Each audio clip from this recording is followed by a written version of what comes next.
पण ह्या वेळेला परिस्थितीचं गांभीर्य लक्षात घेऊन राजू जाधव आणि त्यांच्या टीमनं अगदी प्रशासनाला धारेवरच धरलं.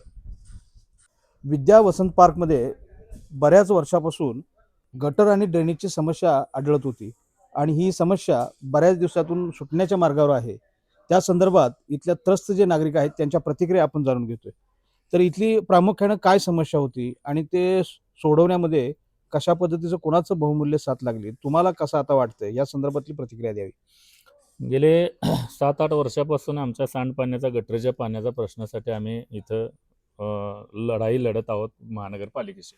काही नैसर्गिक गोष्टीमुळं पूर्वीपासून जे गटराचा पाण्याचा फ्लो होत होता, तो फ्लो व्यवस्थित जात होता. पण मागल्या 5-6 वर्षापासून काही कारणास्तव काही लोकांनी आमच्या गटरीचा पाण्याचा अडवण्याचा प्रयत्न केला आणि त्याची पूर्तता किंवा त्याचं फॉलोअप आम्ही महानगरपालिकेशी घेतला. पण महानगरपालिकेनं बऱ्याच वेळा म्हणावी तशी पॉझिटिव्ह रिप्लाय दिला नाही आणि ते सांडपाणी साचत राहिल्यामुळं आम्हाला बऱ्याच समस्याचा सहन करावं लागला. आमची मुलं-बाळं, फॅमिलीज वगैरे सगळ्या आजारी पडल्या. स्वतः माझ्या मुलग्याला डेंग्यू झाला होता. बाकीची काही म्हातारी वगैरे लोक आहेत त्यांना त्रास सहन करावा लागला होता.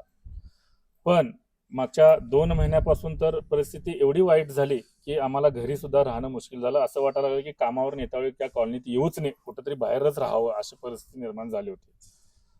आम्ही ऑन ग्राउंड सामाजिक कार्यकर्ते राजूदादा जाधव यांनाही आमचे धोंडपोडे साहेब जे आहेत आणि काही लोकांनी ही परिस्थिती दाखवल्यानंतर ते ऑन ग्राउंड स्वतः ते आलेत.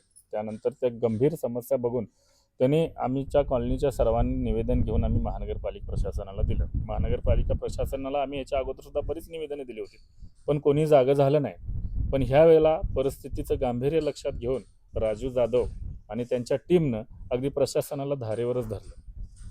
प्रत्यक्षात प्रशासनाला त्यांच्या मोठमोठ्या अधिकाऱ्यांना इथं जमिनीवर ऑन ग्राउंड येण्यास भाग पडलं आणि त्यांनी ती परिस्थिती बघितल्यानंतर मग महानगरपालिकेनं योग्य त्या कारवाईची अंमलबजावणी केली.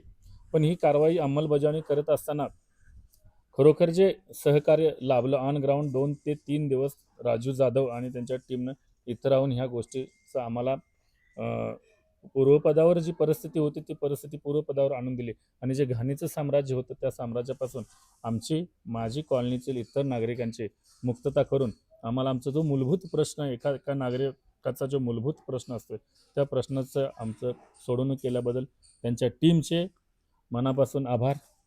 आणि महानगरपालिका ही देर आहे लेकिन दुरुस्त आहे, त्याबद्दलही महानगरपालिकेच्या प्रशासनाचे आभार मानतो.